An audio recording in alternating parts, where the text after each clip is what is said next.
আসসালামু আলাইকুম ওয়া রাহমাতুল্লাহি ওয়া বারাকাতুহু। যেহেতু এই রকম মৌসুমে আমার দেশে আসা এটাই প্রথম, সেহেতু শরীটলা মালিটলাতেও এই রকম প্রোগ্রামে কথা বলা এটাই প্রথম। তাই আপনাদেরও দোয়া প্রার্থী এবং মঞ্চে উপবিষ্ট ওলামায়ে কেরাম, বিশেষ করে সম্মানিত শায়েখ অধ্যাপক মোবারক আলী হাফিজাহুল্লাহ সহ সকলের দোয়া কামনা করে আজকের আলোচনা শুরু করছি ইনশাআল্লাহুল আজিজ। জাল এবং জয়ীফ হাদিসের আলোচনার পূর্বে আমি আপনাদেরকে আরও একটি কথা অনুরোধ করব যে এই আলোচনা মনোযোগ দিয়ে শুনতে হবে। এই আলোচনা শোনার মধ্যে মনোযোগের ব্যাঘাত ঘটলে আলোচনা বুঝতে কষ্ট হতে পারে। এই জন্য আমার পক্ষ থেকে অনুরোধ থাকবে যে আপনারা অত্যন্ত মনোযোগের সাথে এই আলোচনা শ্রবণ করবেন বলে আমি আশা পোষণ করছি। জাল এবং জয়ীফ হাদিসের আলোচনার শুরুতে আমাদেরকে জানতে হবে হাদিস কাকে বলে। কুল্লু মা উযীফা ইলান নবী সাল্লাল্লাহু আলাইহি ওয়াসাল্লাম মিন আকওয়ালিহি আও আফআলিহি আও তাকরিরিহি আও সিফাতিহিল খালকিয়াহ আও খুলুকিয়াহ, প্রত্যেক যা কিছু রাসূল সাল্লাল্লাহু আলাইহি ওয়াসাল্লামের দিকে সম্পৃক্ত করা হয়, চাহে তা রাসূলের কথা হোক, চাহে তা রাসূল সাল্লাল্লাহু আলাইহি ওয়াসাল্লামের কাজ হোক, চাহে তা রাসূল সাল্লাল্লাহু আলাইহি ওয়াসাল্লামের মৌন সম্মতি হোক, তাকে হাদিস বলে। এতটুকু পর্যন্ত সকলেই একমত যে এটা হাদিসের সংজ্ঞা। বাকি অংশটুকু মুহাদ্দিসদের নিকটে হাদিসের সংজ্ঞা, কিন্তু ফুকাহাদের নিকটে হাদিসের সংজ্ঞা নয়। বাকি অংশটুকু হচ্ছে রাসূল সাল্লাল্লাহু আলাইহি ওয়াসাল্লামের শারীরিক গঠন এবং স্বাভাবিক চাল চলন। রাসূল সাল্লাল্লাহু আলাইহি ওয়াসাল্লাম দেখতে সাদা ছিলেন না কালো ছিলেন, তার চুল কেমন ছিল, তার নাক কেমন ছিল, তার পেট কেমন ছিল, ইত্যাদি বিষয়ে যে হাদিসগুলো এসেছে, এই বিষয়ে ইমাম তিরমিজি রাহিমাহুল্লাহর আশ-শামাইল নামে একটি বই রয়েছে, যেখানে তিনি রাসূল সাল্লাল্লাহু আলাইহি ওয়াসাল্লামের শারীরিক গঠনের উপর বিস্তারিত আলোচনা করেছেন। যদিও কিছুদিন পূর্বে বাংলাদেশের একজন বক্তা রাসূল সাল্লাল্লাহু আলাইহি ওয়াসাল্লামের শরীর বিষয়ে বলতে গিয়ে বলেছেন যে রাসূল সাল্লাল্লাহু আলাইহি ওয়াসাল্লামের সিক্স প্যাক ছিল, যা চরম অন্যায় ও বেয়াদবি। এই জাতীয় কোনো কথা শামাইলের বইগুলোতে পাওয়া যায় না। তো রাসূল সাল্লাল্লাহু আলাইহি ওয়াসাল্লামের শরীরের সাথে সংশ্লিষ্ট যে হাদিসগুলো, এগুলোও মুহাদ্দিসদের নিকটে হাদিস, কিন্তু ফুকাহাদের নিকটে এই জন্য হাদিস নয় যে এগুলো থেকে কোনো মাসালা ইস্তেমবাত করা যায় না, এগুলো থেকে কোনো হুকুম বের করা যায় না। কেননা প্রত্যেক মানুষ নিজের শরীরের উপর কোনো অধিকার রাখে না। আমি কালো হব না সাদা হব, এর উপর আমার কোনো অধিকার নাই। আমি মোটা হব না চিকন হব, লম্বা হব না খাটো হব, এর উপর আমার কোনো অধিকার নাই।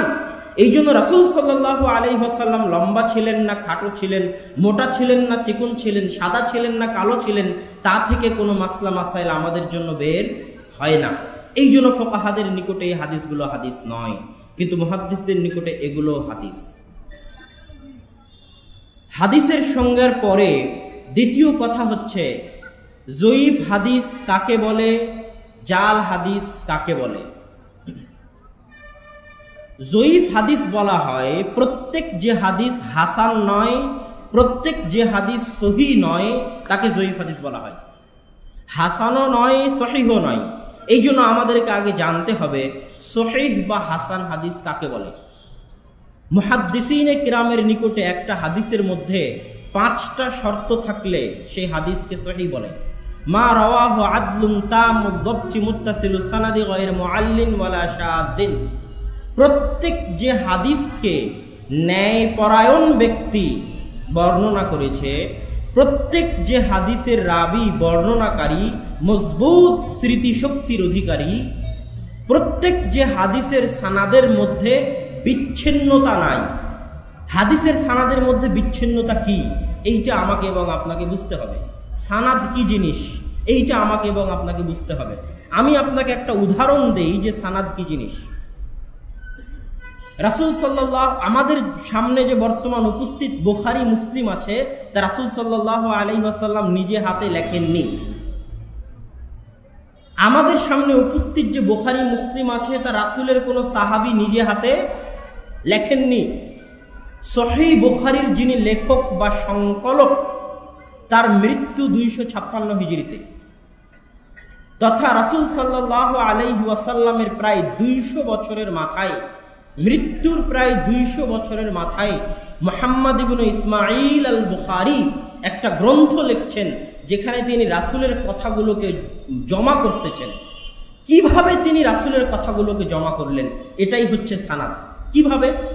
তিনি তার শিক্ষকের নিকট পড়েছেন এই হাদিসগুলো, তার শিক্ষকের নিকটে পড়েছে। যেমন আরো একটা উদাহরণ, একটা বাস্তব উদাহরণ দেই, যেটা আমি মাঝে মধ্যে দিয়ে থাকি।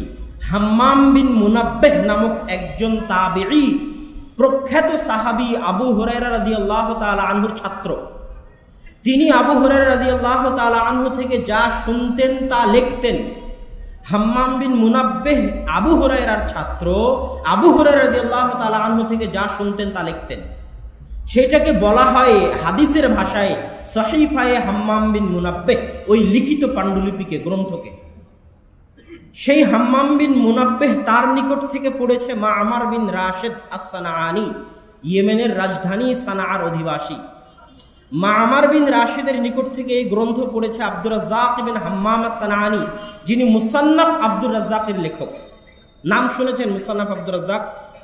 তিনি এই গ্রন্থটা তার উস্তাদ মা'মার বিন রাশিদ থেকে পড়েছেন এবং তার মুসান্নাফ আব্দুর রাজ্জাক ওই গ্রন্থ থেকে হাদিস সংকলন করেছেন এইভাবে যে আমাকে আমার উস্তাদ মা'মার বিন রাশিদ শুনিয়েছে, তাকে হাম্মাম বিন মুনাব্বিহ শুনিয়েছে, তাকে আবু হুরায়রা রাদিয়াল্লাহু তাআলা আনহু শুনিয়েছে। তিনি বলেন রাসূল সাল্লাল্লাহু আলাইহি ওয়াসাল্লাম বলেছেন। এই যে মাঝখানের বর্ণনাকারীদের ধারা, এটাকেই বলা হয় সানাদ। তাহলে হাদিস সহিহ হওয়ার জন্য আমরা যে তিনটে শর্তের প্রথমে আলোচনা করলাম, তার 1 নাম্বার ছিল এই বর্ণনাকারীদেরকে হতে হবে ন্যায়পরায়ণ। কেউ মদখোর নয়, জুয়াখোর নয়, মিথ্যাবাদী নয়, সালাত পরিত্যাগ করে না, রাস্তাঘাটে বসে আড্ডা দেয় না, চায়ের দোকানে বসে আড্ডা দেয় না, তারা হচ্ছে ন্যায়পরায়ণ। এই সমস্ত হাদিসের বর্ণনাকারীদেরকে ন্যায়পরায়ণ হতে হবে। 2, তাম্মুজ যাবত, মজবুত স্মৃতিশক্তির অধিকারী হতে হবে। হাদিস শুনলে হুবহু মুখস্থ রাখতে পারে। যেমন আহমদ বিন হাম্বল রাহিমাহুল্লাহ 10 লক্ষ হাদিসের হাফেজ ছিলেন, তারা হচ্ছেন হাফেজে হাদিস। এরকম মজবুত স্মৃতিশক্তির অধিকারী হতে হবে। 3,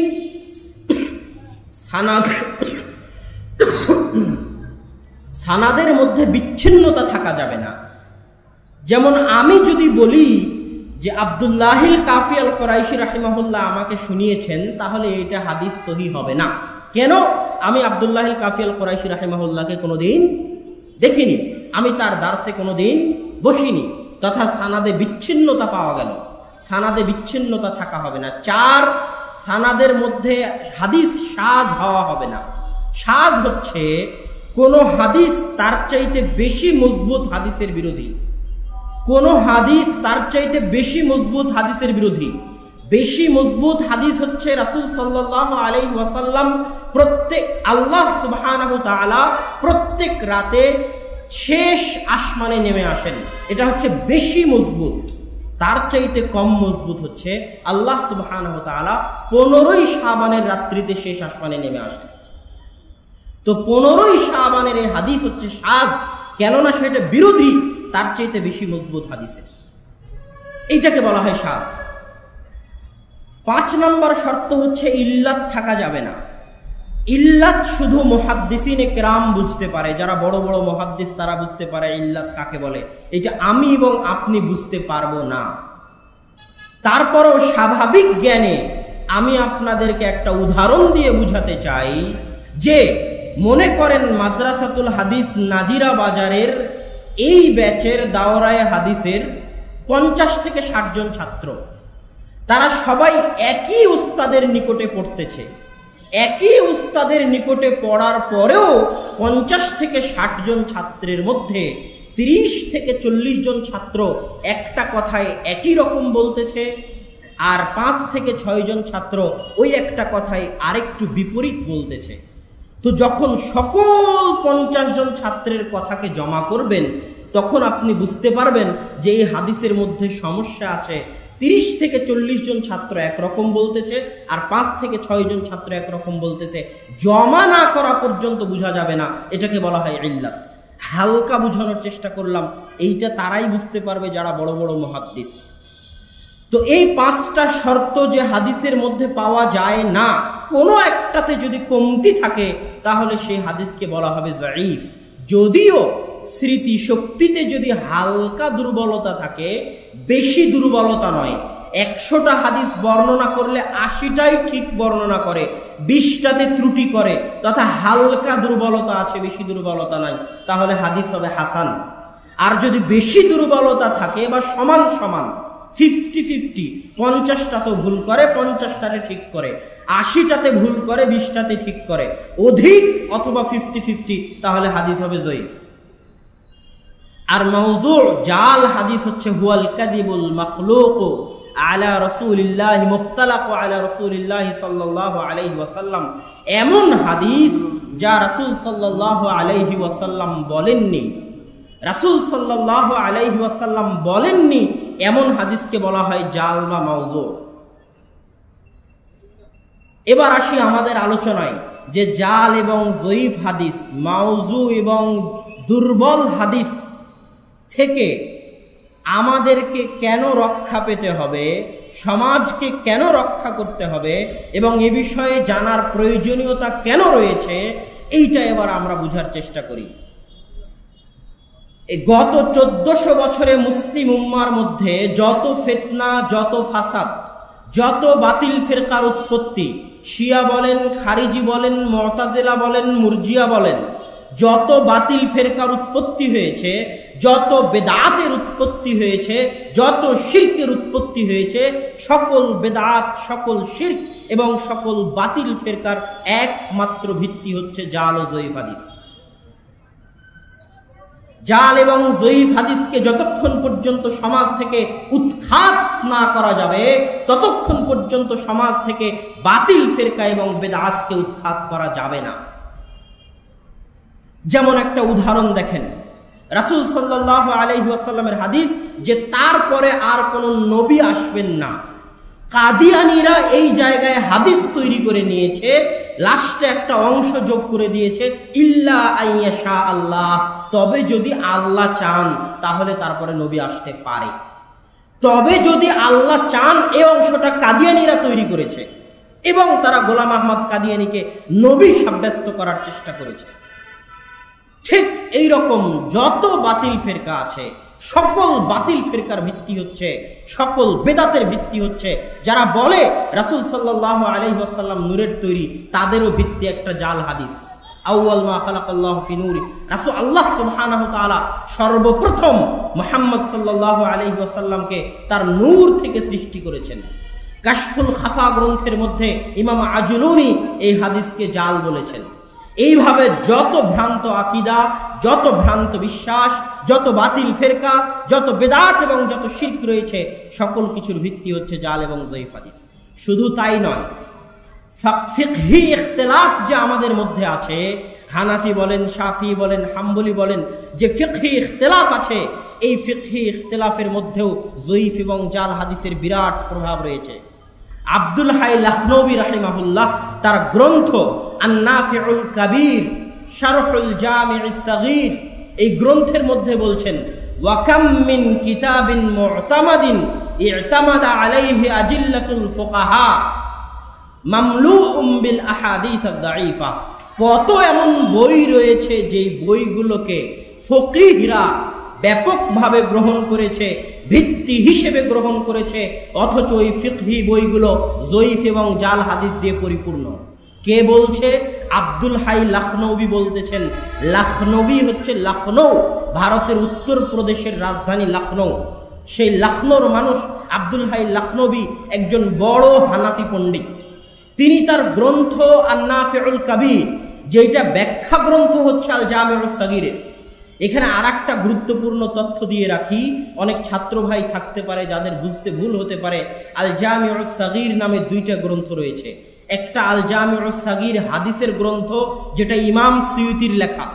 তিনি তিনটা গ্রন্থ লিখেছেন, আল জামিউল কাবীর, আল জামিউস সাগীর, আল জামিউস সাগীর ওয়া জিয়াদাতুহু। তন্মধ্যে জামে সাগীর ওয়া জিয়াদাতুহু আর জামে সাগীরের তাহকিক করেছে আলবানী রাহিমাহুল্লাহ। আর এই গ্রন্থগুলোকে ফিকহি অধ্যায় আকারে সাজিয়েছে কানজুল উম্মাল নামে একটা গ্রন্থ। এটা গেল হাদিসের। আর আব্দুল হাই লখনবী যে জামে সাগীরের ব্যাখ্যা লিখেছেন, এটা আবু হানিফা রাহিমাহুল্লাহর শাগরেদ মুহাম্মদ ইবনুল হাসান আশ-শাইবানির লেখা ফিকহি গ্রন্থ। সেই গ্রন্থের ব্যাখ্যায় আব্দুল হাই লখনবী বলতেছে যে কত এমন ফিকহি বই রয়েছে যেই বইগুলো জাল এবং জয়ীফ হাদিস দিয়ে পরিপূর্ণ। সুতরাং তার এই কথা থেকে স্পষ্টভাবে প্রমাণিত যে ফিকহি ইখতিলাফের মধ্যেও জাল এবং জয়ীফ হাদিসের প্রভাব রয়েছে। অতএব জাল এবং জয়ীফ হাদিসের ভয়াবহতা সমাজকে, আমাকে এবং আপনাকে বুঝাতে হবেই হবে। সম্মানিত উপস্থিতি, জাল এবং জয়ীফ হাদিসের ভয়াবহতা বুঝাতে গিয়ে প্রথমে একটি হাদিস বলি। সহিহ বুখারীর 3461 নম্বর হাদিস, আন আব্দুল্লাহ ইবনে আমর রাদিয়াল্লাহু তাআলা আনহু, আব্দুল্লাহ বিন আমর রাদিয়াল্লাহু তাআলা আনহু থেকে বর্ণিত, তিনি বলেন রাসূল সাল্লাল্লাহু আলাইহি ওয়াসাল্লাম বলেছেন, বাল্লিগু আন্নী ওয়ালাউ আয়াহ, তোমরা আমার নিকট থেকে পৌঁছিয়ে দাও যদিও একটি আয়াত হয়, এবং তোমরা বনি ইসরাইলের কিসসা বর্ণনা করতে পারো, লা হারাজ, কোনো সমস্যা নাই।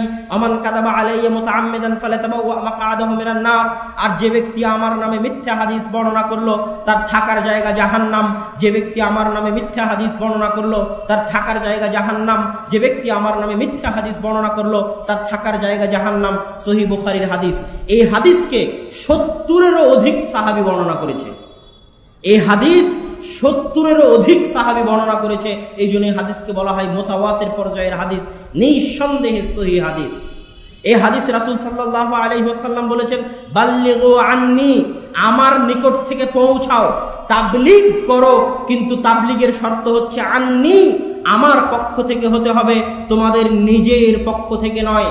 বাল্লিগু আন্নী, আমার পক্ষ থেকে পৌঁছিয়ে দাও, তাবলীগ করো, সমস্যা নাই, কিন্তু তাবলীগ আমার পক্ষ থেকে হতে হবে, আমার কথা দিয়ে হতে হবে। তোমাদের নিজেদের বানানো সুন্নাত, বানানো কথা এবং কর্ম দিয়ে তাবলীগ চলবে না।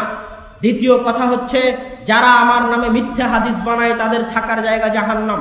বহু মুহাদ্দিস এমন আছে, আবু মুহাম্মদ আল জুওয়াইনি, যিনি ফতোয়া দিয়েছেন কেউ যদি রাসূলের নামে মিথ্যা হাদিস বানায় তাহলে সে কাফের।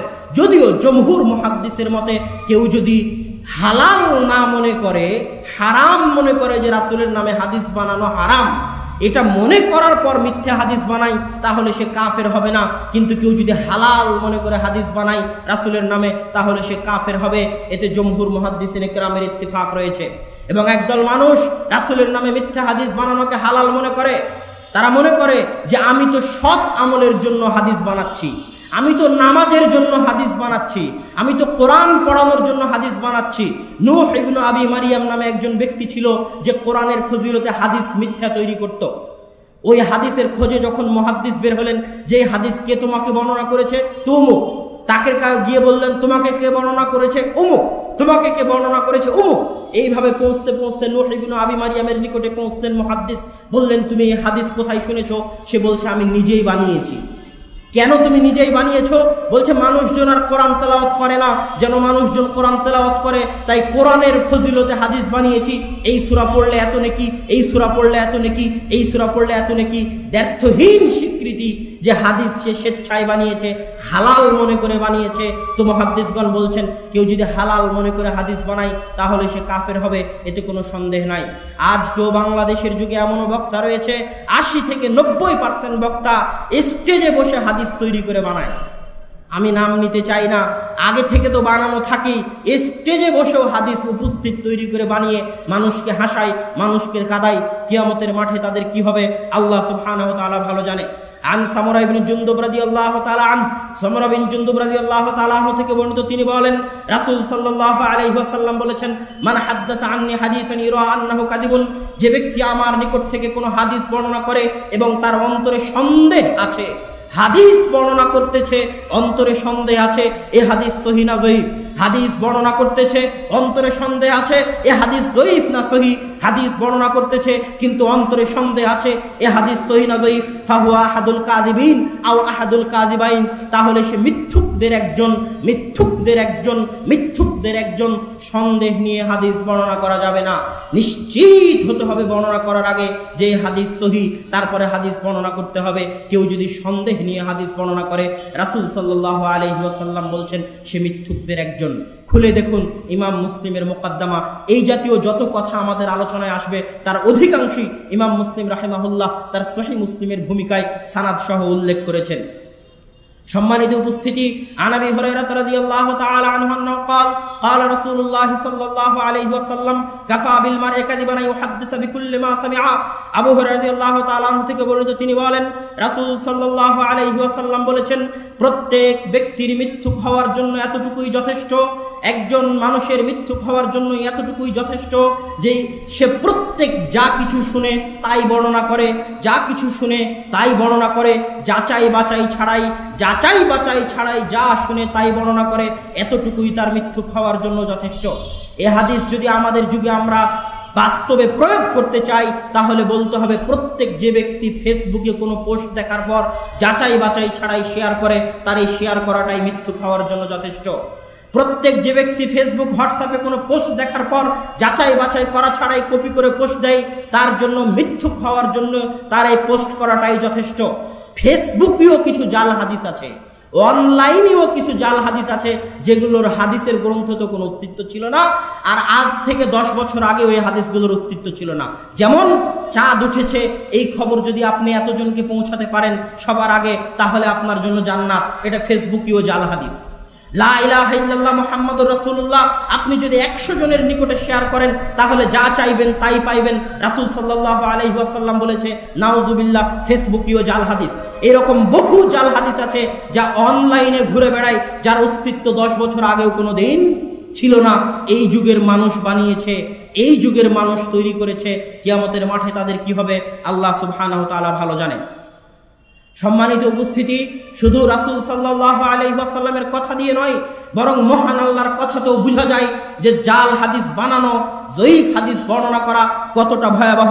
আল্লাহ সুবহানাহু ওয়া তাআলা সূরা হাক্কার 44 নম্বর আয়াতে বলছেন রাসূল সাল্লাল্লাহু আলাইহি ওয়াসাল্লামকে লক্ষ্য করে, ওয়ালাউ তাকাওয়ালা আলাইনা বা'দাল আকাবিল লা আখাযনা মিনহু বিল ইয়ামিন, কে হে মুহাম্মদ সাল্লাল্লাহু আলাইহি ওয়াসাল্লাম, আপনি যদি আমার নামে মিথ্যা কথা বানিয়ে বলেন, কোরআনের আয়াত আমি আল্লাহ আমার নামে মিথ্যা বানিয়ে বলেন, তাহলে আপনার গর্দান কেটে দেব, আপনার টুটি চেপে চেপে ধরব। এইভাবে আল্লাহ সুবহানাহু ওয়া তাআলা ধমকি দিচ্ছেন তার রাসূল মুহাম্মদ সাল্লাল্লাহু আলাইহি ওয়াসাল্লামকে। তাহলে শরীয়তের মধ্যে মিথ্যা কিছু বলা, মিথ্যা কিছু তৈরি করা কতটা ভয়াবহ যে স্বয়ং আল্লাহ তার রাসূল মুহাম্মদ সাল্লাল্লাহু আলাইহি ওয়াসাল্লামকে ধমক দিচ্ছেন। তাহলে যারা আজকে আল্লাহর শরীয়তের মধ্যে মিথ্যা তৈরি করে, রাসূল আল্লাহ সুবহানাহু ওয়া তাআলার শরীয়তকে বিকৃত করতে চায়, তাদের অবস্থা কতটা ভয়াবহ হবে কল্পনা করে দেখুন। শুধু রাসূল সাল্লাল্লাহু আলাইহি ওয়াসাল্লাম এবং আল্লাহ সুবহানাহু ওয়া তাআলা নয়, বরং সাহাবায়ে কেরামও ইসলামকে অবিকৃত এবং অক্ষত রাখার জন্য আপ্রাণ চেষ্টা করেছেন। তার একটা ঘটনা শুনুন, ওমর রাদিয়াল্লাহু তাআলা আনহুর ঘটনা। আবু সাঈদ খুদরি রাদিয়াল্লাহু তাআলা আনহু বলছেন, কুনতু জালিসান বিল মাদিনাতি ফি মাজলিসিল আনসার, আমি একদা বসেছিলাম মদিনাতে আনসারদের মজলিসে। ফাজা আবু মুসা আল আশআরি ফাজিআন মাযউরান, হঠাৎ দেখে আবু মুসা আশআরি মজলিসে উপস্থিত হলো।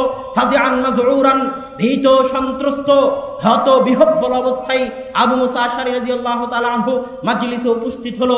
তখন আমরা তাকে জিজ্ঞেস করলাম, মা শানুকা, হে আবু মুসা আশআরি, কি সমস্যা, কি কাহিনী, কি প্রবলেম যে তুমি হত বিহব্বল ভীত সন্ত্রস্ত অবস্থায় মজলিসে উপস্থিত হয়েছো? তখন আবু মুসা আশআরি রাদিয়াল্লাহু তাআলা আনহু বলছেন, আরসালা ইলাইয়া ওমর আন আতিয়াহু, ওমর রাদিয়াল্লাহু তাআলা আনহু আমার নিকটে দূত পাঠিয়েছিলেন যেন আমি তার দরবারে উপস্থিত হই। ফাতাইতুহু, আমি তার দরবারে দরবারে উপস্থিত হয়েছিলাম। ফাসাল্লামতু আলা বাবিহি সালাসান, অতঃপর তার দরজায় তিনবার সালাম দিয়েছিলাম। ফালাম ইউরদ্দা, আমার সালামের জবাব দেওয়া হয়নি। ফারাজাতু, জবাব না দেওয়া হলে আমি ফিরে আসি। অতঃপর যখন ওমর রাদিয়াল্লাহু তাআলা আনহুর সাথে আমার দেখা হয়, তিনি আমাকে বলেন, মা মানাআকা আন তাতিয়ানি, তোমাকে কিসে বাধা দিল আমার দরজায় আসতে, আমার বাড়িতে আসতে, অথচ আমি তোমাকে নির্দেশ দিয়েছিলাম যে তুমি আমার বাড়িতে আসো, আমার ঘরে আসো। তখন আমি ওমর রাদিয়াল্লাহু তাআলা আনহুকে বললাম যে আমি আপনার আতাইতু আলা বাবিক, আমি আপনার বাড়িতে গেছিলাম, ওয়া সাল্লামতু আলা বাবিকা, এবং আপনার দরজায় তিনবার সালাম দিয়েছি, কোনো জবাব আসেনি, আয় ফিরে চলে এসেছি। কেননা কাদ ক্বালা রাসূলুল্লাহ সাল্লাল্লাহু আলাইহি ওয়াসাল্লাম, রাসূল সাল্লাল্লাহু আলাইহি ওয়াসাল্লাম বলেছেন, যখন তোমাদের কেউ কোনো বাড়িতে প্রবেশ করে তখন যেন তিনবার অনুমতি গ্রহণ করে, যদি অনুমতি না দেওয়া হয় ফালিয়ারজি, সে যেন ফিরে আসে। রাসূল সাল্লাল্লাহু আলাইহি ওয়াসাল্লামের এই হাদিসের কারণে তিনবার সালাম দেওয়ার পর কোনো উত্তর না পেয়ে আমি ফিরে এসেছি। এবার ওমর রাদিয়াল্লাহু তাআলা আনহু চরম ক্ষিপ্ত।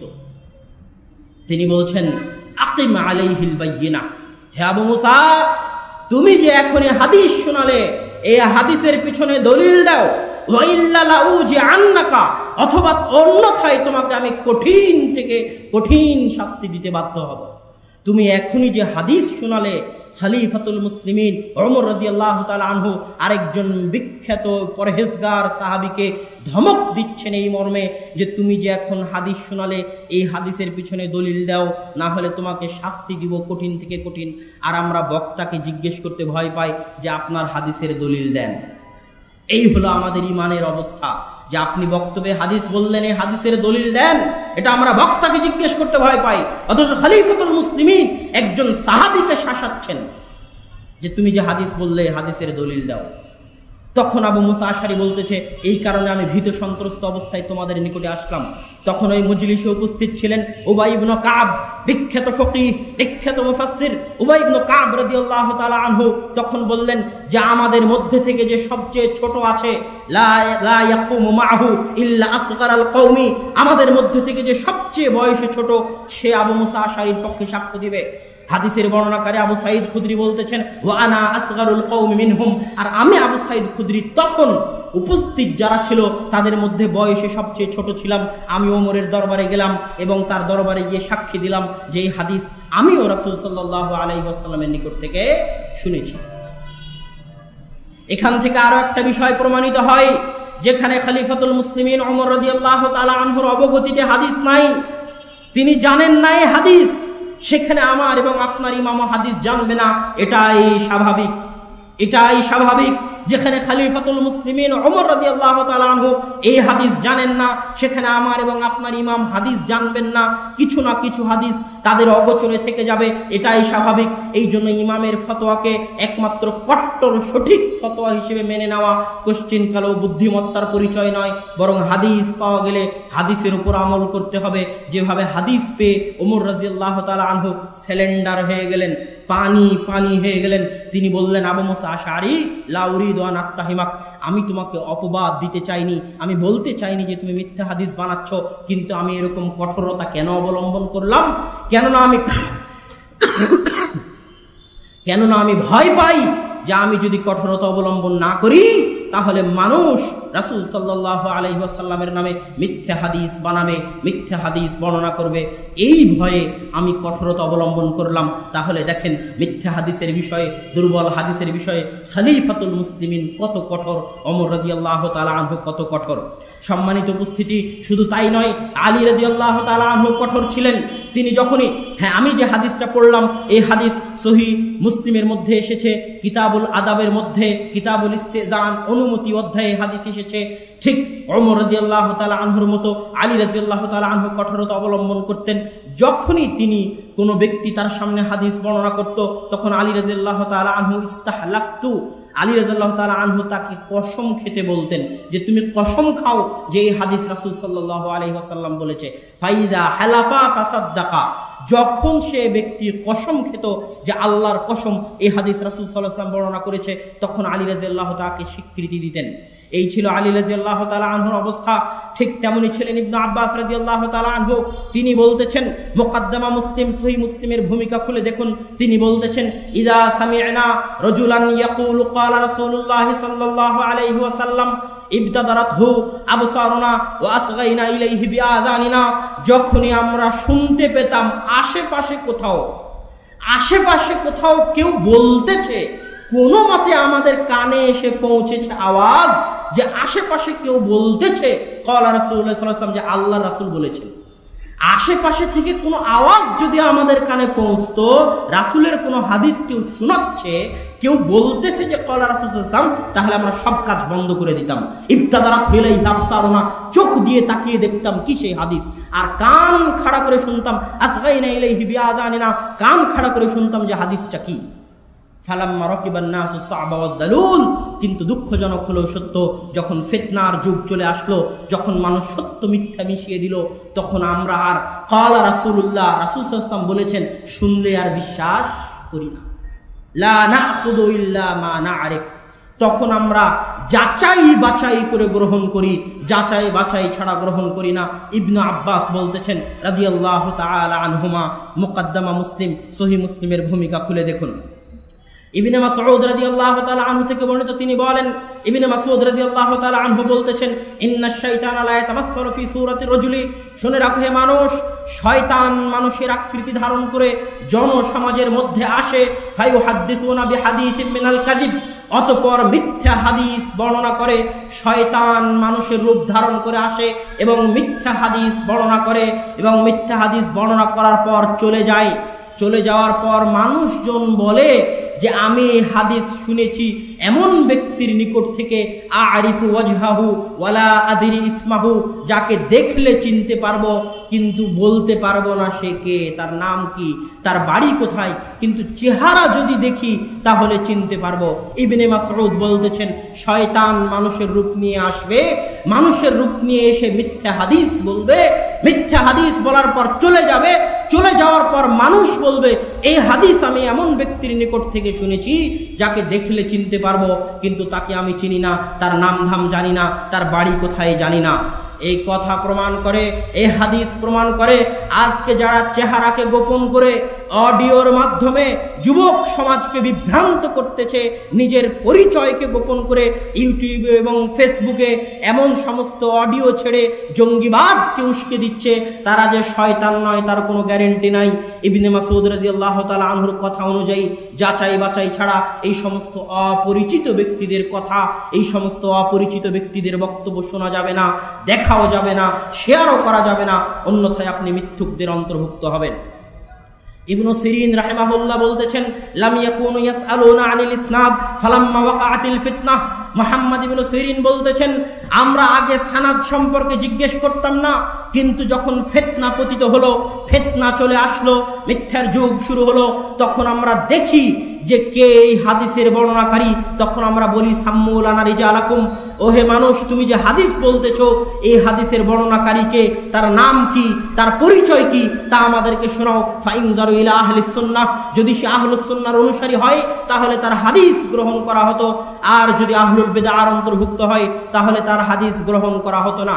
তিনি আরো কয়েকটি কথা বলেছেন যা খুব গুরুত্বপূর্ণ। তিনি বলছেন, ইন্না হাযাদ দীন ইলমুন, এই জ্ঞান, এই দ্বীন তোমরা যে গ্রহণ করতেছ তোমাদেরকে দেখতে হবে। আম্মান তাখুযুনা দীনাকুম ফানজুরু আম্মান তাখুযুনা দীনাকুম, তোমরা এই দ্বীনের জ্ঞান গ্রহণ করার আগে দেখো যে তোমরা কার নিকট থেকে জ্ঞান হাসিল করতেছ, কার নিকট থেকে বক্তব্য শুনতেছ, কার কথা শুনতেছ, কার কথা মানতেছ। এটা শোনার আগে যাচাই বাছাই করো যে সে ব্যক্তিকে, সে কোথায় পড়াশোনা করেছে, তার কি যোগ্যতা, এটা যাচাই বাছাই করার পরে তোমরা তার নিকটে জ্ঞান হাসিল করো। কে বলতেছেন? মুহাম্মদ ইবনে সিরিন রাহিমাহুল্লাহ বলতেছেন। সম্মানিত উপস্থিতি, শুধু তাই নয়, আল্লাহ সুবহানাহু ওয়া তাআলা পবিত্র কোরআন মাজিদে বলেন, ইয়া আইয়ুহাল্লাযীনা আমানু ইন জাআকুম ফাসিকুম বিনাবাইন ফাতাবায়ানু, ও হে ঈমানদারগণ, যখন তোমাদের নিকটে কোনো ফাসিক ব্যক্তি সংবাদ নিয়ে আসে, ফাতাবায়ানু, তোমরা সেই সংবাদটি যাচাই বাছাই করো। সেই সংবাদ যাচাই বাছাই না করে তোমরা বিশ্বাস করিও না। এই আয়াত হচ্ছে উসুলে হাদিসের ভিত্তি, উসুলে হাদিসের মূল ভিত্তি এই আয়াত, যে কেউ হাদিস বললেই বিশ্বাস করা হবে না, যাচাই বাছাই করতে হবে। কে বলতেছেন?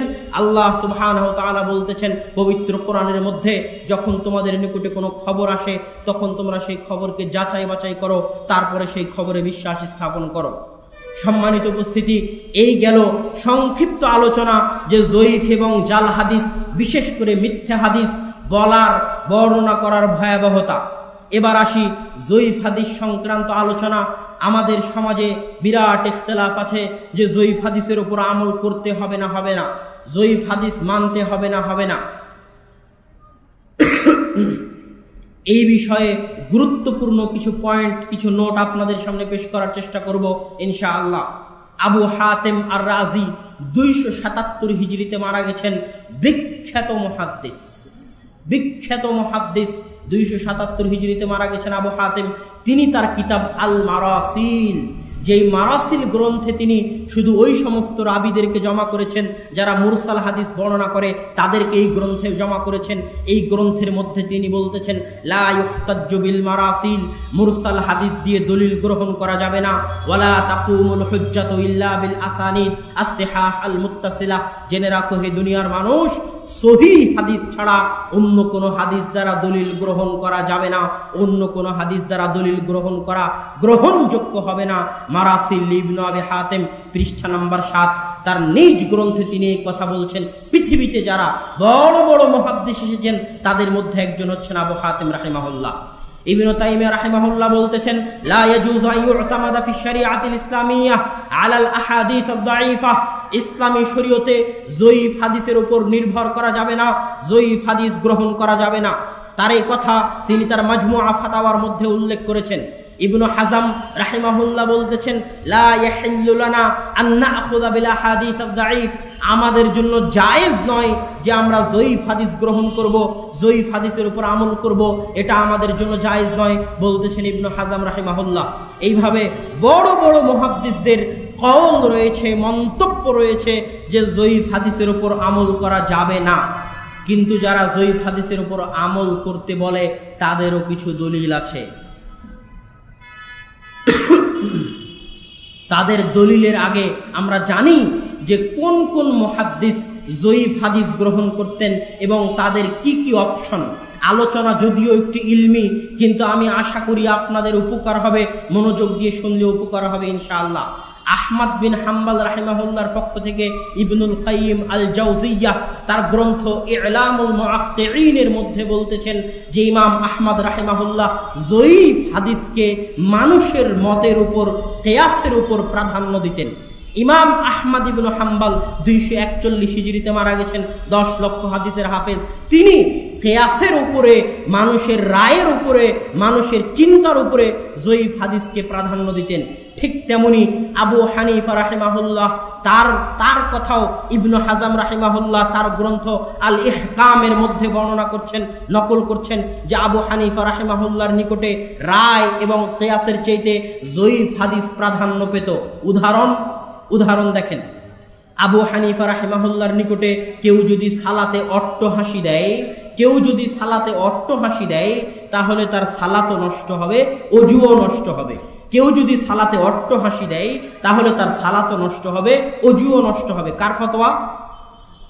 আবু হানিফা রাহিমাহুল্লাহর ফতোয়া। অথচ এই ফতোয়াটা কিয়াস বিরোধী, মানুষের বিবেক এবং চিন্তার বিরোধী। কেন? সালাতের মধ্যে কথা বললেও ওযু নষ্ট হয় না। যেখানে কথা বললে ওযু নষ্ট হয় না, সালাত নষ্ট হতে পারে, কিন্তু ওযু নষ্ট হয় না, সেখানে হাসলে কিভাবে ওযু নষ্ট হয়? কিয়াস বিরোধী। তারপরেও এই ফতোয়া আবু হানিফা রাহিমাহুল্লাহ কেন দিয়েছেন? এর পক্ষে একটা জয়ীফ হাদিস আছে, সেই জয়ীফ হাদিসের কারণে তিনি এই ফতোয়া দিয়েছেন। এই জন্য হানাফি ভাইদের নিকটে আমি অনুরোধ করতে চাই, যেখানে আবু হানিফা রাহিমাহুল্লাহ কিয়াসের উপরে, মানুষের রায়ের উপরে জয়ীফ হাদিসকে প্রাধান্য দিয়েছেন, সেখানে আমরা কিভাবে সহিহ হাদিসকে, কিভাবে আমরা সহিহ বুখারীর হাদিসকে, সহিহ মুসলিমের হাদিসকে, বিশুদ্ধ হাদিসকে পদদলিত করে মানুষের রায় এবং মানুষের কিয়াসের উপর আমল করতে পারি? এটা কি হানাফি মাযহাব? যেখানে আবু হানিফা রাহিমাহুল্লাহ জয়ীফ হাদিসকে প্রাধান্য দিতেন মানুষের রায় এবং কিয়াসের উপরে, সেখানে সহিহ হাদিসের উপর আমল তার নিকটে কতটা গুরুত্ব রাখে তা ভাষায় প্রকাশ করা সম্ভব নয়।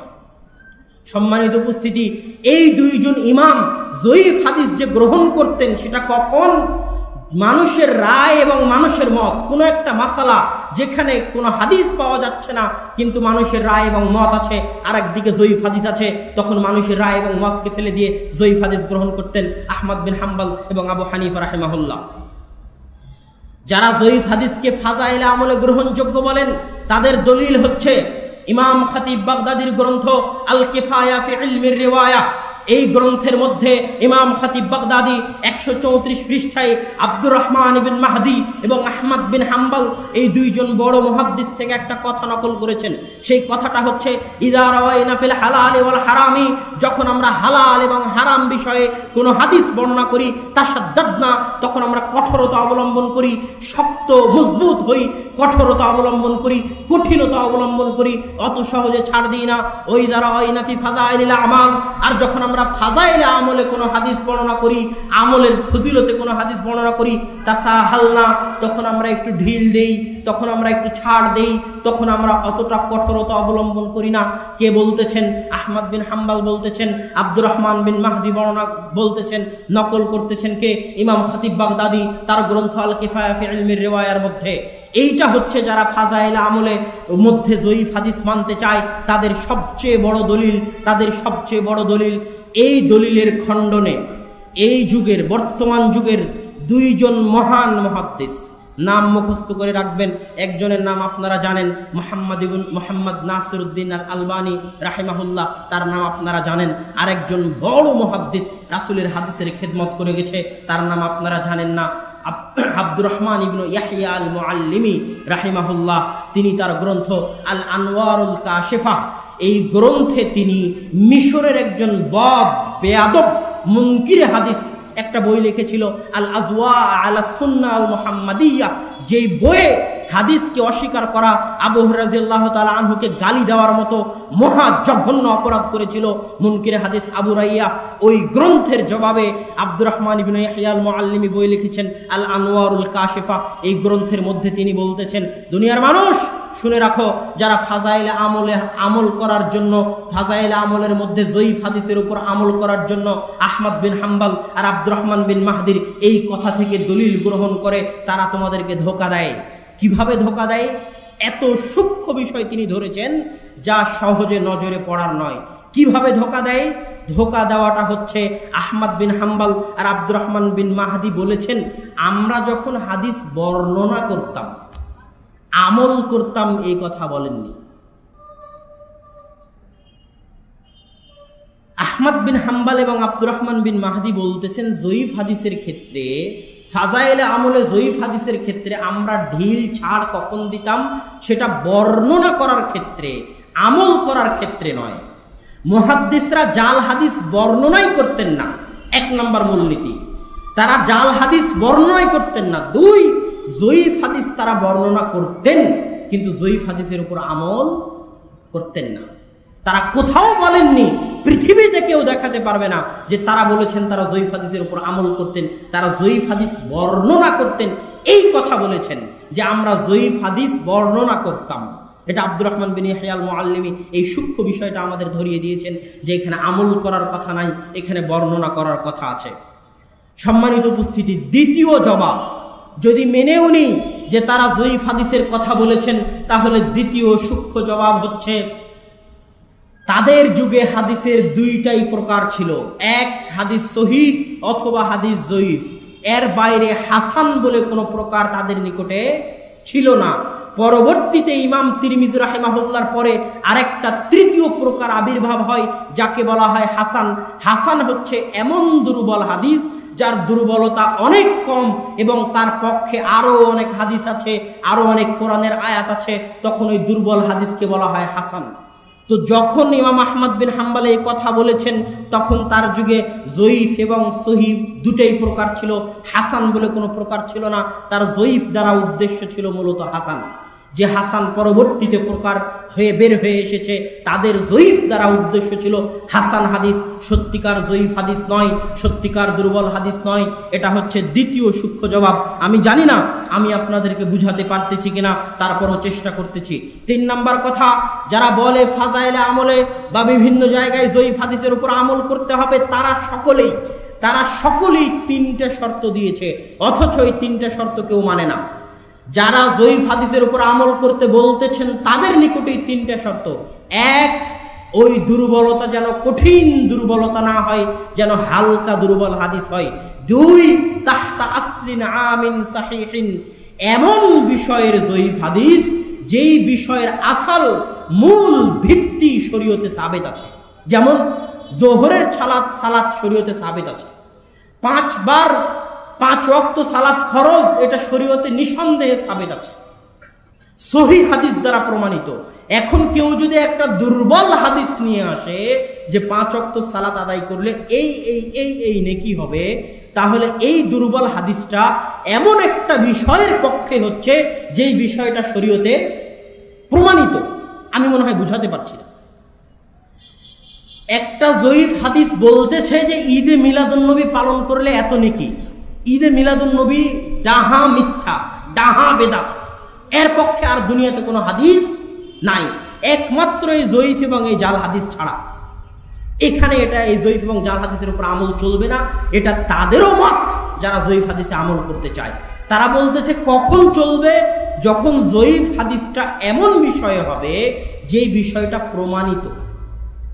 ফজরের পূর্বের 2 রাকাত সালাত সহিহ হাদিস দ্বারা প্রমাণিত।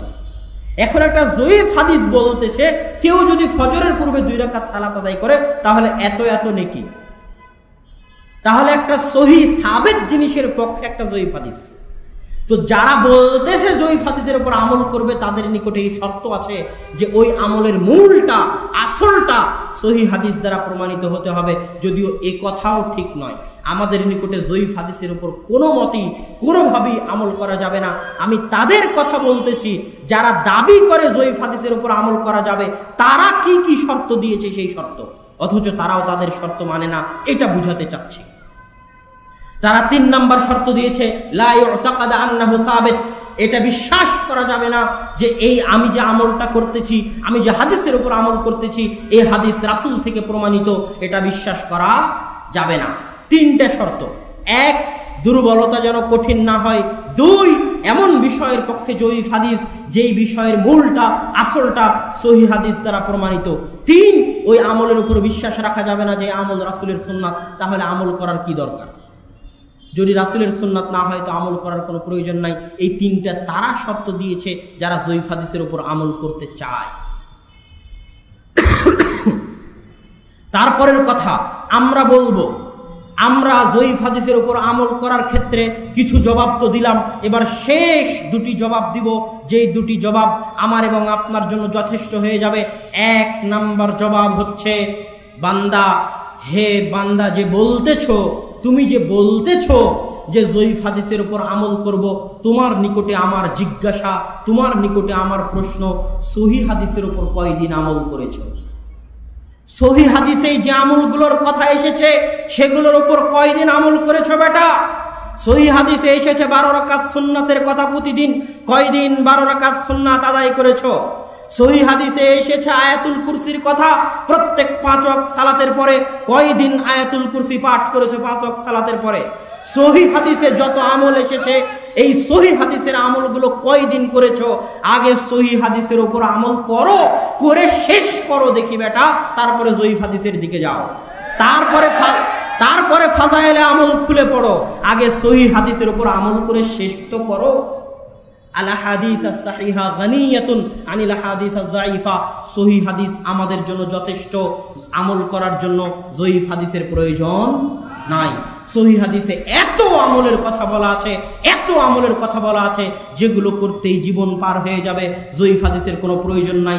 আর একটা ভয়াবহ দিক হচ্ছে জয়ীফ হাদিসের উপর আমল করতে গিয়ে সহিহ হাদিসের উপর আমল করে না। এমনও অনেক ফাজাইলে আমলের হাদিস আছে যেগুলো সহিহ হাদিসে আছে, সেগুলো ছেড়ে দিয়ে জয়ীফ হাদিসের উপর আমল করে। সহিহ হাদিসে আছে 33, 34 বার সুবহানাল্লাহ, আলহামদুলিল্লাহ, আল্লাহু আকবার, এটার উপর কোনোদিন আমল করেছি কিনা জানি না, কিন্তু 1,00,000 বার, 10,000 বার, 1,000 বার লা ইলাহা ইল্লাল্লাহ যে জয়ীফ হাদিস আছে সেগুলোর উপর আমল করে, অথচ এই সহিহ হাদিসের উপর আমল করতে অনীহা। সম্মানিত উপস্থিতি, এই জন্য আগে আমল করলে আগে সহিহ হাদিসের উপর আমল করে শেষ করো, জয়ীফ হাদিসের আর প্রয়োজন হবে না দুনিয়াতে।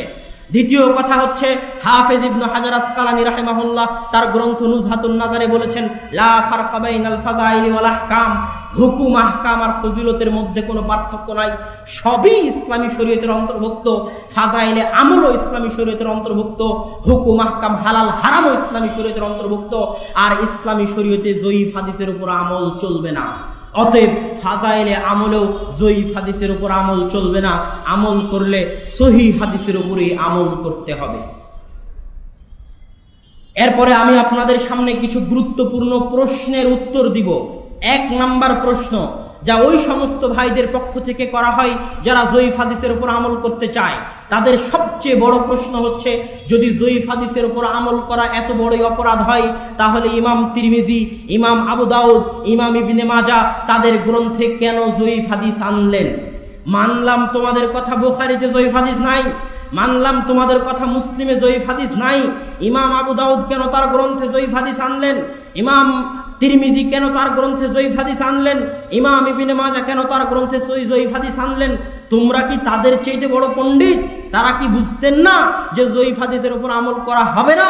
তারপরও কেন তারা তাদের গ্রন্থে জয়ীফ হাদিস এনেছেন? এই প্রশ্ন, এই অভিযোগ তাদের পক্ষ থেকে উত্থাপন করা হয়। এর জবাব আমি না, মুহাদ্দিসগণ দিয়ে গেছেন, যুগে যুগে সকল মুহাদ্দিস দিয়ে গেছেন। ইবনে হাজার আসকালানী বলেন, ইমাম নববী বলেন, ইমাম খাত্তাবী বলেন, তারা সকলেই এই প্রশ্নের জবাব দিয়ে গেছেন। এই প্রশ্নের জবাবে তারা বলেছেন, যারা মূলত এই প্রশ্ন করে তাদের মধ্যে অজ্ঞতা আছে, তারা কোনোদিন সুনানে তিরমিজি, সুনানে ইবনে মাজাহ, সুনানে আবু দাউদ বুঝে পড়ার চেষ্টা করেনি। যদি বুঝে পড়তো তাহলে তারা দেখতো ইমাম তিরমিজি রাহিমাহুল্লাহ বলতেছেন আল ইলালুস সাগীরের মধ্যে, যেটা তার তিরমিজির ভূমিকা বলা যায়, সেই ইলালুস সাগীরের মধ্যে তিনি বলতেছেন যে আমি ওই সমস্ত হাদিস জমা করার চেষ্টা করেছি যেগুলো থেকে ফকিহগণ ইস্তেদলাল করেছেন, দলিল নিয়েছেন। ইমাম তিরমিজি বলেননি যে আমি ওই সমস্ত হাদিস জমা করার চেষ্টা করেছি যা সহিহ, এ কথা ইমাম তিরমিজি বলেননি। ইমাম তিরমিজি বলতেছেন আমি আমার গ্রন্থ লেখার উদ্দেশ্য কি? আমার লেখার উদ্দেশ্য হচ্ছে ওই সমস্ত হাদিস জমা করতেছি যা থেকে ফকিহগণ দলিল নিয়েছেন।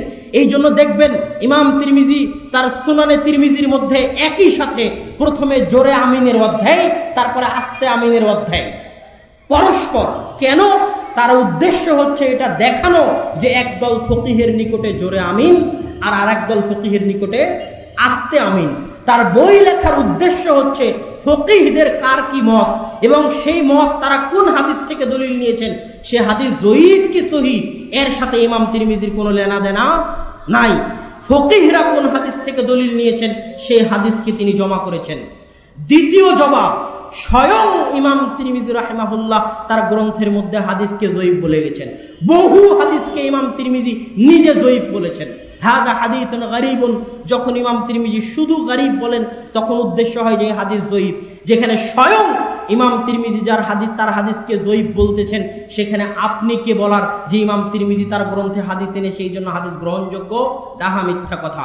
সম্মানিত উপস্থিতি, ঠিক তেমনি ইমাম আবু দাউদ রাহিমাহুল্লাহ তার রিসালা ইলা আহলি মক্কা, ইমাম আবু দাউদ রাহিমাহুল্লাহ যখন সুনানে আবু দাউদ লিখলেন তখন মক্কার অধিবাসী আবু দাউদ রাহিমাহুল্লাহর নিকটে একটা চিঠি লিখলো যে হে ইমাম আবু দাউদ, আপনি আপনার এই সুনানে আবু দাউদ যে লিখেছেন এর বিষয়ে আমাদেরকে একটু কিছু লিখে পাঠান। তখন আবু দাউদ রাহিমাহুল্লাহ একটা চিঠি লিখলেন মক্কাবাসীর উদ্দেশ্যে, যা আজও প্রকাশিত রিসালা ইলা আহলে মক্কা নামে।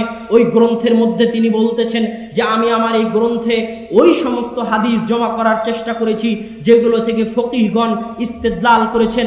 সহিহ জয়ীফ দিয়ে কথা নয়, বরং আমার এই গ্রন্থের মধ্যে জয়ীফ হাদিসও আছে, এই কথা তিনি নিজে স্বীকার করতেছেন।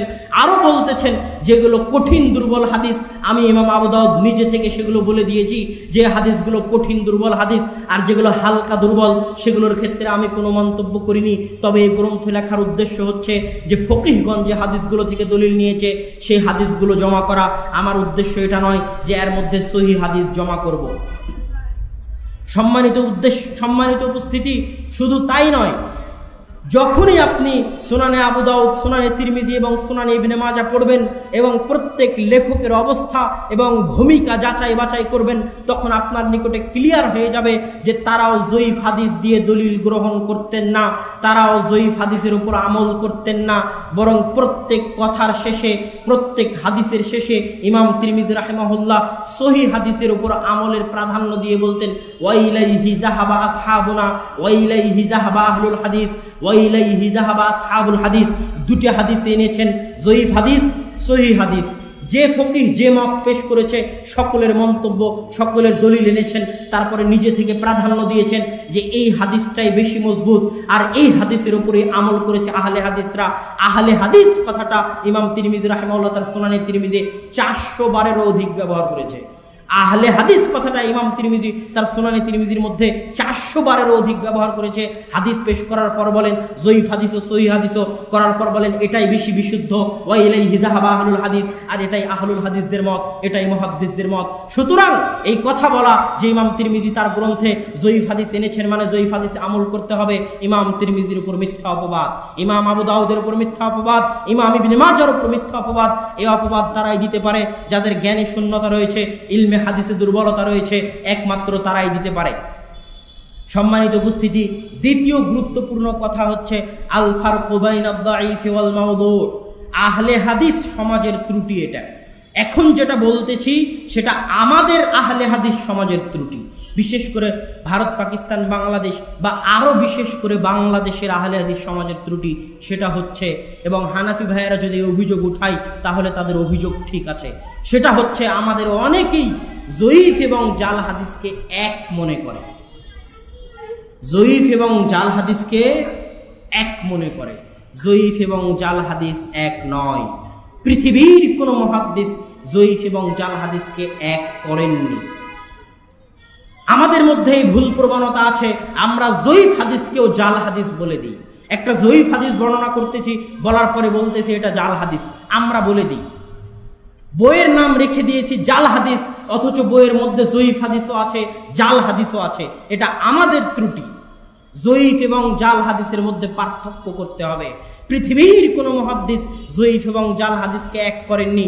জাল হাদিস হচ্ছে ডাহা মিথ্যা কথা, রাসূলের হাদিসই নয়, কোনো অস্তিত্বই নাই, লা আসলা লাহু, ওর কোনো সানাদি নাই। আর জয়ীফ হাদিস এমন হাদিস যার পক্ষে আরো শাওয়াহিদ, আরো মুতাবাআত, আরো কোরআনের আয়াত পাওয়া গেলে কোনো এক সময় সেটা হাসানের পর্যায়ে পৌঁছতে পারে। শুধু তাই নয়, জয়ীফ হাদিস দিয়ে অনেক সময় অনেক কিছুর ব্যাখ্যা হিসেবে গ্রহণ করা যায়, অনেক কিছুর ব্যাখ্যা হিসেবে গ্রহণ করা যায় যেটা জাল হাদিসের ক্ষেত্রে কোশ্চেনকালও হয় না। শুধু তাই নয়, জাল হাদিস মুহাদ্দিসগণ বর্ণনা করতেন না, কিন্তু জয়ীফ হাদিস মুহাদ্দিসগণ বর্ণনা করতেন। ইমাম তিরমিজি, আবু দাউদ, নাসাই, ইবনে মাজাহ তারা জাল হাদিস তাদের কিতাবে আনার চেষ্টা করতেন না। যদি এসে যায় তাহলে তারা বুঝতে পারেননি বা অনিচ্ছা সত্ত্বেও বা কোনো গত্যন্তর ছিল না তাই এনেছেন। কিন্তু জয়ীফ হাদিস তারা আনতেন। জয়ীফ হাদিসকে হালকা হিসেবে দেখতেন আর মাউজু হাদিসকে কঠিন এবং কঠোর হিসেবে দেখতেন। এই জন্য আমাদেরকেও জয়ীফ এবং জাল হাদিসের মধ্যে পার্থক্য করতে হবে এবং পার্থক্য করা শিখতে হবে। ইমাম ইবনুল জাওজি রাহিমাহুল্লাহ জাল হাদিসের উপর আলাদা গ্রন্থ লিখেছেন আর জয়ীফ হাদিসের উপর আলাদা গ্রন্থ লিখেছেন, এক করেননি। আলবানী রাহিমাহুল্লাহ এক করলেও গ্রন্থে নাম দিয়েছেন সিলসিলাতুল আহাদিসুদ দাঈফা ওয়াল মাওদুআহ। এই হাদিসের, এই গ্রন্থে জয়ীফ হাদিসও আছে, জাল হাদিসও আছে, এবং হুকুমের ক্ষেত্রেও আলাদা করেছেন যে হাদিস জয়ীফ, এই হাদিস জাল। এই জন্য আমাদেরকে পার্থক্য করতে হবে, পার্থক্য করা শিখতে হবে। সম্মানিত উপস্থিতি, তারপরের কথা, সময় সংকীর্ণ, আমি দ্রুত সময়ের মধ্যে গুটিয়ে আনবো। অল্প সময়ের মধ্যে জাল হাদিসকে কেন হাদিস বলা হয়? জাল হাদিস তো হাদিস, তারপরও কোনো হাদিস বলা হয় তাকে, এটা অনেকের মনে প্রশ্ন থাকতে পারে। জাল হাদিসকে এই জন্য হাদিস বলা হয় কেননা যে জাল হাদিস বানিয়েছে সে সেটাকে হাদিস হিসেবে চালিয়ে দিয়েছে। দুই, জাল হাদিসের অবস্থাটা হাদিসের মতো দেখতে। হাদিসের যেমন সানাদ থাকে, হাদিসের যেমন মাতান থাকে, তেমনি জাল হাদিসেরও বানানো সানাদ থাকে, বানানো মাতান থাকে। তিন, জাল হাদিস যেহেতু হাদিস, প্রত্যেক কথাকে হাদিস বলা হয়, এই জন্য জাল হাদিসকেও হাদিস বলা হয়। চার, রাসূল সাল্লাল্লাহু আলাইহি ওয়াসাল্লাম তার হাদিসের মধ্যে জাল হাদিসকে হাদিস বলেছেন, এই জন্য জাল হাদিসকে হাদিস বলা হয়, অন্যথায় জাল হাদিস হাদিস নয়। জাল হাদিস যেহেতু রাসূলের কথা নয়, অতএব জাল হাদিস হাদিস নয়। তারপরের কথা হচ্ছে জাল হাদিস বানানোতে পৃথিবীতে কাদের অবদান সবচেয়ে বেশি? পৃথিবীতে যারা জাল হাদিস তৈরি করেছে তাদের 1 নাম্বার শীর্ষস্থান হচ্ছে জিন্দিক। আব্দুল্লাহ বিন সাবা, গোপনে ইহুদি, বাহিরে মুসলমান, ভিতরে ইহুদি, বাইরে মুসলমান, সকল ফেরকার মূল হোতা আব্দুল্লাহ বিন সাবা, তাদেরকে বলা হয় জিন্দিক। যারা ভিতরে ইহুদি খ্রিস্টান, বাইরে মুসলমান, তারা সবচেয়ে বেশি জাল হাদিস তৈরি করেছে। তারা 2 ভাবে শরীয়তের ক্ষতি করেছে। এক, সহিহ হাদিস বলে যে হাদিস মিথ্যা, আমি বানিয়েছি। মিথ্যা স্বীকৃতি দেয় যে আমি মিথ্যা হাদিস বানিয়েছি, বুঝাতে পারলাম না। ইন্নামাল আমাল বিন্নিয়াত সহিহ হাদিস, সেই হাদিসটা বলে মিথ্যা বলে যে আমি এই হাদিস বানিয়েছি, অথচ হাদিস সহিহ। কথা বুঝতে পারেননি? কত বড় শয়তান, কত বড় জঘন্য! সহিহ হাদিস বলে যে এই হাদিস মিথ্যা হাদিস, আমি বানিয়েছি। এইভাবে মুসলমানদের অন্তরে সন্দেহ তৈরি করে। আর 2, মিথ্যা হাদিস বানায়। এইভাবে তারা সবচেয়ে বেশি ক্ষতি করেছে। তারপরে যারা ক্ষতি করেছে তারা হচ্ছে জুহাদ, দরবেশ, ইবাদত গুজার ব্যক্তি, যারা সহজ সরল পার্থক্য করতে পারে না, তারা ফাজাইল আমলের পিছনে সবচেয়ে বেশি জাল হাদিস তৈরি করেছে। তারপরে যারা ক্ষতি করেছে রাফিজি, শিয়া। কেননা শিয়াদের নিকটে মিথ্যা কথা বলা ইবাদত, তাকিয়া, মিথ্যা কথা বলা তাদের নিকটে ইবাদত। এই জন্য সবচেয়ে বেশি জাল হাদিসে যাদের অবদান আছে তাদের একদল হচ্ছে শিয়া। তারপরে যাদের জাল হাদিসে অবদান আছে তারা হচ্ছে আল কুসাস, যারা মিথ্যা কেচ্ছা কাহিনী বলে। আজও বাংলার মাটিতে তারাই সবচেয়ে বেশি জাল হাদিস বর্ণনা করে, তারাই সবচেয়ে মিথ্যা হাদিস বানায় এবং বর্ণনা করে, যারা কেচ্ছা কাহিনী বর্ণনা করে। এদের বিরুদ্ধে ইবনে তাইমিয়া বই লিখেছেন, এদের বিরুদ্ধে ইমাম সুয়ুতি বই লিখেছেন, এদের বিরুদ্ধে হাফেজ ইরাকি বই লিখেছেন। সেই বইগুলোর নাম আপনারা খুঁজে দেখিয়েন। তারা সকলেই এই সমস্ত কেচ্ছা কাহিনী যারা বর্ণনা করে তাদের বিরুদ্ধে বই লিখেছেন, যেন তাদেরকে রদ করা হয়, যেন তাদেরকে দমন করা হয়, যারা সমাজে কেচ্ছা কাহিনী, মিথ্যা কেচ্ছা কাহিনী বলে ইসলামী শরীয়তের ক্ষতি করতেছে। তারপরের কথা, জয়ীফ এবং জাল হাদিস চিনার কিছু উপায়, যেটা আমি এবং আপনি বুঝতে পারতেও পারি, নাও পারতে পারি, কিন্তু একজন তালেব ইলম, আলেম ব্যক্তি বুঝতে পারবে জাল এবং জয়ীফ হাদিসের সানাদ যাচাই না করেই বাহ্যিক অবস্থা দেখে চিনার উপায়। যেমন 1, রাকাকাতুল আলফাজ, আলফাজের মধ্যে দুর্বলতা, শব্দ দেখেই মনে হবে এটা রাসূলের কথা নয়। যারা রাসূলের কথা পড়েছে, রাসূল সাল্লাল্লাহু আলাইহি ওয়াসাল্লামকে চিনেছে, তারা জানে রাসূল সাল্লাল্লাহু আলাইহি ওয়াসাল্লাম হচ্ছেন আদিব, বালিগ, মহান সাহিত্যিক, উচ্চ পর্যায়ের আরবি ভাষা তিনি ব্যবহার করেন। জয়ীফ এবং জাল হাদিসে যখন ভাষার দুর্বলতা দেখা যাবে, তখন একজন মুহাদ্দিস অটোমেটিক বুঝতে পারবে যে এটা রাসূলের কথা হতে পারে না, এত দুর্বল ভাষা রাসূল সাল্লাল্লাহু আলাইহি ওয়াসাল্লাম বলতে পারেন না। 2, মুখালিফুল কোরআন ওয়াস সুন্নাহ, কোরআন এবং সহিহ হাদিসের বিরোধী হাদিস। যেমন ইবনুল কাইয়িম রাহিমাহুল্লাহ তার গ্রন্থ আল মানারুল মুনিফের মধ্যে বলতেছেন, এই কথাটা মুখস্থ করে যান। ইবনুল কাইয়িম রাহিমাহুল্লাহ তার আল মানারুল মুনিরের মধ্যে বলতেছেন, প্রত্যেক যে হাদিসে পৃথিবী ধ্বংসের সময় নির্ধারণ করা হয়েছে, প্রত্যেক যে হাদিসে কিয়ামত কবে হবে বলা হয়েছে, সে হাদিস জয়ীফ। প্রত্যেক যে হাদিসে পৃথিবী ধ্বংসের সময় নির্ধারণ করা হয়েছে, কিয়ামতের সময় নির্ধারণ করা হয়েছে, সে হাদিস জয়ীফ। সে হাদিস জয়ীফ কে বলতেছে? ইবনুল কাইয়িম। কেন সে হাদিস জয়ীফ? কেননা এই হাদিস কোরআনের আয়াতের বিরোধী, যেখানে আল্লাহ বলছেন ইনদাহু মাফাতিহুল গায়বি, গায়েবের খবর আল্লাহর নিকটে আছে। যেখানে জিবরাইল এসে আল্লাহ রাসূলকে জিজ্ঞেস করছেন, হে আল্লাহ রাসূল, মাতা সাআহ, কখন কিয়ামত হবে? তখন আল্লাহ রাসূল বলছেন, আমি জানি না কখন কিয়ামত হবে। যেখানে আল্লাহ রাসূল জানে না কখন কিয়ামত হবে, যেখানে জিবরাইল জানে না কখন কিয়ামত হবে, একমাত্র আল্লাহ সুবহানাহু ওয়া তাআলা জানেন কিয়ামত হবে। সেখানে দুনিয়ার কারো ক্ষমতা নাই, যত বড় মুফতি হোক, যত বড় বুজুর্গ হোক, যত বড় আলেম হোক, তার কথা বলার অধিকার নাই যে এত সালের মধ্যে কিয়ামত হতে পারে, এত সালের মধ্যে ইমাম মাহদি আসতে পারে, এই কথা বলার অধিকার নাই। এই মর্মে যত হাদিস বর্ণিত হয়েছে সকল হাদিস জয়ীফ। কে বলছেন? ইবনুল কাইয়িম রাহিমাহুল্লাহ আল মানারুল মুনিফের মধ্যে। ঠিক তেমনি যে হাদিস বিবেক বিরোধী হবে সে হাদিস জয়ীফ। কিছু হাদিস মানুষ বানিয়েছে যে বেগুন খেলে অসুখ ভালো হয়। চিকিৎসা বিদ্যার একজন পণ্ডিত, তিনি ইবনুল কাইয়িম রাহিমাহুল্লাহ চিকিৎসা বিদ্যার পণ্ডিত ছিলেন, তিনি বলতেছেন বেগুন খেলে অনেক অসুখ বাড়তে পারে, আরোগ্য হওয়া তো দূরের কথা। এরকম যে হাদিসগুলো বিবেক বিরোধী সেই হাদিসগুলো জয়ীফ। এরকম আরো অনেক আলামত রয়েছে বুঝার যে হাদিস জয়ীফ। সর্বশেষে একটা প্রশ্নের উত্তর দিয়ে আজকের আলোচনা শেষ করার চেষ্টা করব ইনশাআল্লাহ। সেই প্রশ্নটা হচ্ছে, মুহাদ্দিসিনে কেরামদের মধ্যে মতভেদ দেখা যায়। কেউ বলে এই হাদিস জয়ীফ, কেউ বলে এই হাদিস সহিহ, কেউ বলে এই হাদিস হাসান, কেউ বলে এই হাদিস জাল। এই ক্ষেত্রে আমি এবং আপনি কি করব? এই প্রশ্নের উত্তর দিয়ে আজকের বক্তব্য শেষ করব ইনশাআল্লাহ। এই ক্ষেত্রে আমাদের 2-3টা করণীয়। 1 নাম্বার করণীয় হচ্ছে, যদি দেখা যায় মতভেদ মুতাকাদ্দিমিন আর মুতাআখিরিন। মুতাকাদ্দিমিন মানে যারা আগে চলে গেছেন, আসাতিন উলুমিল হাদিস, হাদিস শাস্ত্রের যারা পিলার, হাদিস শাস্ত্রের যারা ভিত্তি, যেমন ইয়াহইয়া ইবনে সাঈদ আল কাত্তান 198 হিজরিতে মারা গেছেন, ইয়াহইয়া ইবনে মাঈন 233 হিজরিতে মারা গেছেন, আলী ইবনুল মাদিনী 234 হিজরিতে মারা গেছেন, আহমদ ইবনে হাম্বল 241 হিজরিতে মারা গেছেন, আবু হাতিম আর রাজি 277 হিজরিতে মারা গেছেন, আবু যুরআ আর রাজি 264 হিজরিতে মারা গেছেন। এরা হচ্ছেন আসাতিন উলুমুল হাদিস, ইলমে হাদিসের পাহাড়, ইলমে হাদিসের পিলার। এনারা হচ্ছেন অতীত যুগের মুহাদ্দিস। তাদের মন্তব্যের সাথে যদি হাফেজ ইবনে হাজার আসকালানি, আলবানী রাহিমাহুল্লাহর মন্তব্যের মতভেদ দেখা যায়, তাহলে তাদের মন্তব্যই প্রাধান্য পাবে, তাদের মন্তব্যই সঠিক বলে গণ্য হবে, এত কোনো সন্দেহ নাই। যদি না হাফেজ ইবনে হাজার আসকালানি এবং আলবানী রাহিমাহুল্লাহর পক্ষে মজবুত কোনো দলিল থাকে, তখন তাদের কথা গ্রহণ করা যেতে পারে। মজবুত কোনো দলিল ছাড়া পরবর্তীতে যারা এসেছে তাদের চাইতে পূর্বে যারা চলে গেছে তাদের কথাকে গ্রহণ করা হবে। 2, মুহাদ্দিসদের প্রকার আছে। মুহাদ্দিসরা একদল কঠোর মুহাদ্দিস আছেন, যেমন ইয়াহইয়া ইবনে মাঈন কঠোর মুহাদ্দিস, 233 হিজরিতে মারা গেছেন। ইয়াহইয়া ইবনে সাঈদ আল কাত্তান 198 হিজরিতে মারা গেছেন, কঠোর মুহাদ্দিস, একটুতেই হাদিসকে দুর্বল বলেন।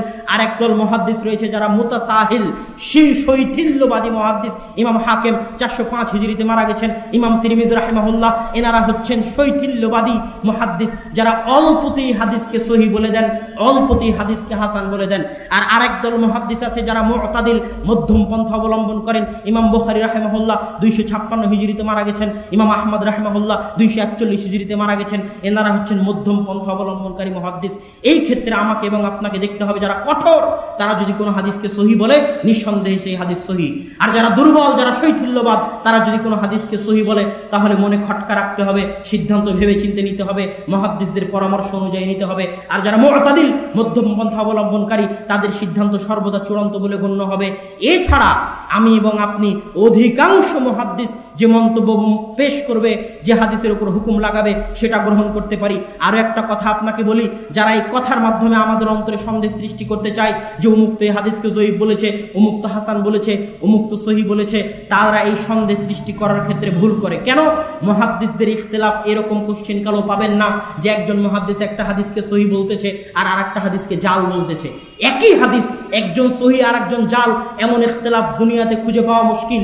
আমার জানা মতে এরকম ইখতিলাফ নাই যে একটা হাদিসকে একজন মুহাদ্দিস সহিহ আর আরেকজন মুহাদ্দিস জাল বলতেছে। এত বড় ইখতিলাফ দুনিয়াতে হতে পারে না। ঠিক তেমনি একটা হাদিসকে একজন মুহাদ্দিস সহিহ বলতেছে, আরেকজন মুহাদ্দিস জয়ীফ বলতেছে, এমন ইখতিলাফও কম, এমন ইখতিলাফের সংখ্যা হাতে গোনা যাবে। ইখতিলাফ কোথায়? একজন মুহাদ্দিস হাসান আর একজন মুহাদ্দিস জয়ীফ, একজন মুহাদ্দিস হাসান আর একজন মুহাদ্দিস জয়ীফ, এই জায়গায় ইখতিলাফ হয়। অতএব কেউ যদি বলে সহিহ এবং জয়ীফ ইখতিলাফ হয়, তাহলে ভুল। সহিহ জয়ীফের ইখতিলাফ হাতে গোনা যেতে পারে।